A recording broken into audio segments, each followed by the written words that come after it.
Welcome to a new daily top AskReddit video. Today's topic: what movies' visual effects have aged like milk, and conversely, what movies' visual effects have aged like fine wine? Jurassic Park and Terminator 2 have aged very well considering they are 30+ years old IMO. Both emphasized animatronics and practical effects as much as CGI. CGI was used to fill in the gaps, not be the main course. Much like the frog DNA that filled in the gaps. Jurassic Park is over 30 years old and still looks better than the sequels. The Mummy Returns had some of the worst CGI I'd ever seen for the Scorpion King. And yet The Two Towers was released the following year with some of the best CGI for Smeagol. I just remember this teeny tiny little rock head stuck on this massive and clearly CGI scorpion, and it was so hilariously bad. Looked like PlayStation 2 graphics. The Scorpion King aged fine, it was bad when it came out. Lol, it can't get shittier if it's already shit, am I right? Davey Jones in Pirates of the Caribbean still looks fantastic. Yes, that is the very first thing I thought of. The lighting, and the way that they got the water on Davey Jones' tentacles, is phenomenal.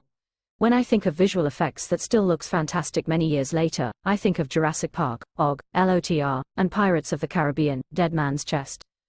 If I remember correctly, him being always wet made it easier to look realistic. And the tentacles make it harder for us to put him in uncanny valley territory. I think they also used real, non-CGI, videos for parts around his eyes. Most of the old movies with good CGI was made by people that knew the limits of CGI and was allowed film with that in mind. To me, LOTR hands down the best OK sign. Early 2000s was the sweet spot for blending practical and CGI, and LOTR took full advantage. There have been a lot of technical advances since then, but an unfortunate trend has been studios demanding more VFX for less. VFX studios were forced to globalize and become sweatshops in order to generate enough revenue to stay in business. The ones that didn't, for the most part, they went bankrupt and closed. 60-hour weeks are the norm now, and artist burnout is common. LOTR versus The Hobbit is maybe the best example of just how bad CGI has been for Hollywood.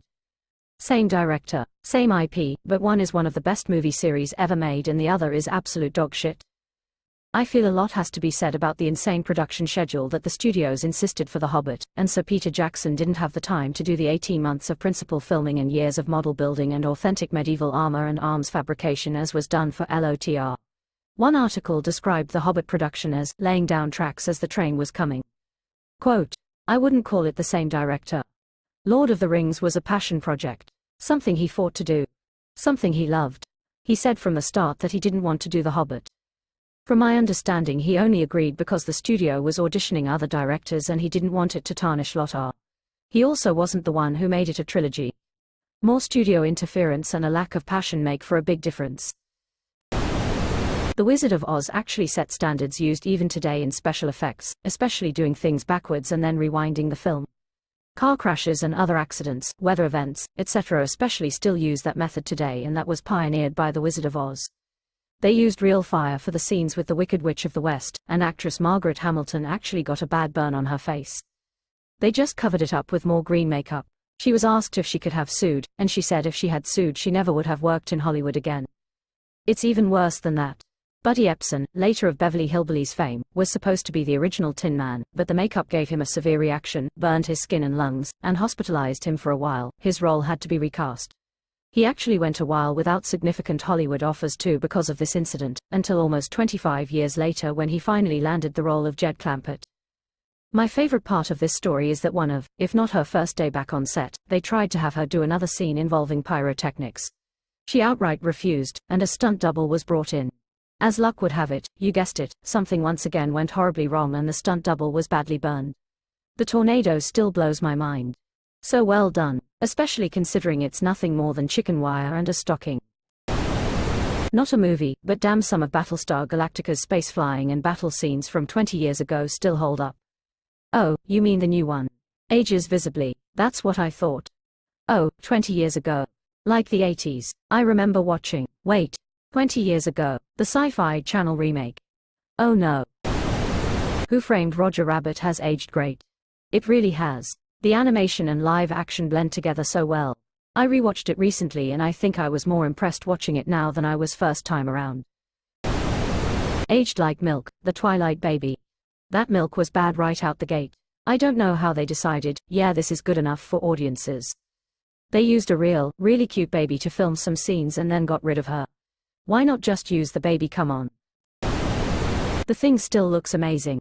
That scene of the body being shocked to resuscitate and just opening up to chomp down on the guy's hands is still one heck of a moment. That scene and the blood jump are some well-crafted jump scares. It sure does, and what a great film. It's the goat of horror. And the final scene is just about perfect, both it and the mist nail their endings so hard. People still debate the meaning of the final seconds of the thing today, it's great. Milk, the 1996 Space Jam effects, it's like watching a pixelated basketball game on dial-up. Wine, Jurassic Park, 1993, those dinos are still more convincing than some CGI today. Fun fact, the reason the Jurassic Park CGI looks so good is because it's not CGI. The dinos are animatronics and puppets. Edit, I have been made thoroughly aware that they are a mix of CGI and practical effects. My humble apologies, they did use CGI, but they used it to enhance the practical effects. That's not true. JP uses a mix of both CGI and practical. There's plenty of CGI in the original JP. That herd of Gallimimus, for example, was not a herd of puppets. Fifth Element still looks pretty good to me. Aged like fine wine to me. I still absolutely love The Fifth Element, and I think the effects are still great. Fine wine indeed. Super green. Wine, 2001, A Space Odyssey still looks incredible, the original Matrix still looks good. Milk, fucking Justice League. I remember watching 2001, A Space Odyssey one time late at night. Had no idea what it was, and thought it was from the 80s or something. Unbelievable it came in 1968. Also I swear they're using what looks like modern-day iPads in that movie. Back in 2011, Apple sued Samsung because their Android phones and tablets were too similar to the iPhone and iPad and that the form factor was Apple's IP. Samsung used the scene where two men are eating while watching TV on a tablet as evidence to invalidate the form factor patent from Apple. https://www.pcworld.com/article/48215/Samsung_claims_2001_in_20validate_Apple_patent.html. They built monitors into the furniture and made it look like they were tablets laying on top of them. The special effects in Death Becomes Her, 1992, have barely aged at all. I watched it a few months ago, and literally said out loud, they should have won an Oscar for these effects. Quote, they did, in fact, win an Oscar for those effects. Blade Runner, had to scroll a long way for this. Blade Runner is, for my money, the absolute peak for practical movie special effects. Absolutely no CGI or post-photography effects in that movie at all. Everything you see was done live and filmed through the lens of the camera.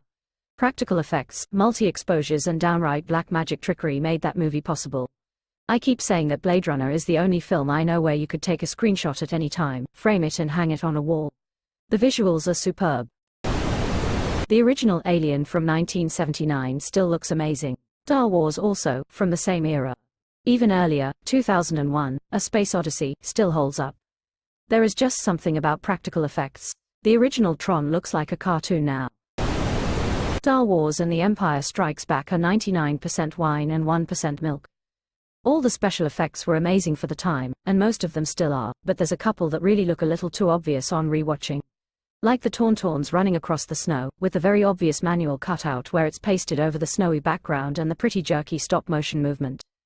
The mechanical stuff was way better, especially the space scenes. Same deal with Terminator, mostly excellent even today, but the movement of the defleshed robot is a bit jerky. Terminator 2 is pure perfection. It's also amazing with Star Wars that some of those VFX techniques didn't exist before that film. They were inventing them as they made it. The Star Wars special editions, though, have not done so well. See, for instance, Jabba in the scene with Han Solo in Mos Eisley. Han is a dude, Jabba is a bad video game blob monster. 2001 Space Odyssey, despite being released 56 years ago, looks surprisingly good. I recently watched the 4K version and I would believe it if you told me the space scenes were from a recent movie. Absolutely one of the best films ever made. I don't think enough people realize that basically all the sci-fi films that they know were influenced in some way by 2001. The space station scenes could have been made today. They still look super futuristic. Flight of the Navigator still holds up very well. David, to his family, I'm sorry, but I don't belong here now. I love you, gets back in ship and flies off. Max, you need to be with your family, David. David, that is my family, but that's not my home. My home is back in 1978. Max, I wish I could take you back in time, David, but it's just too risky. David, but if I stay, those scientists will treat me like a guinea pig for the rest of my life. I have to take that chance. Give me this Disney back, please. Husband and I were just discussing this, prompted by FOTN, a couple of weeks ago, saying how robbed kids today are with the lame live actions of old cartoons and lame reimagining of classics when we got to grow up on really inventive plots like Neverending Story, Labyrinth, Gremlins, Big Trouble in Little China, Back to the Future, etc. There's a glaring lack of imagination and heart in kids' films now. Edit, wild autocorrect smiley face. It's been so long since I watched this movie, I'd forgotten everything about it. And yet, reading this made me remember that ending scene vividly. Compliance. It blew my mind when I found out Paul Rubens, Pee Wee Herman, voiced the spacecraft even though he does the Pee Wee voice in the movie once. Whenever 80s movies come up, Flight of the Navigator is criminally undermentioned. It's a perfect movie. Same goes for The Explorers.